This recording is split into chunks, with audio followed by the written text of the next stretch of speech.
How to find saved reels on Facebook. This tutorial shows you how to locate and access all your saved reels for easy viewing anytime. First, open the Facebook application on your Android device. Next, you'll be taken to the home page where you can view all your feed content.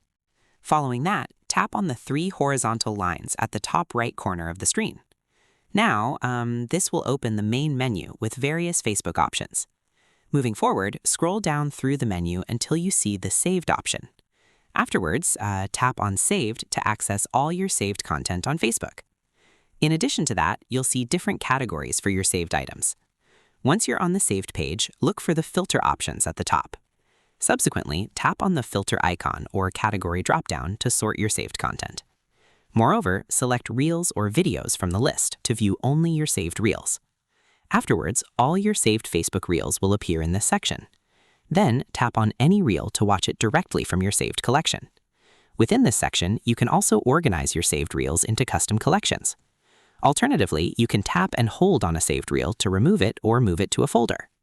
Once you've found the reel you're looking for, simply tap to play and enjoy. Then you can return to this saved section anytime to access your favorite reels. And that's it. If this tutorial helped you find saved reels on Facebook, give it a like, subscribe for more Facebook tips and tricks, and tap the bell icon for notifications. See you next time.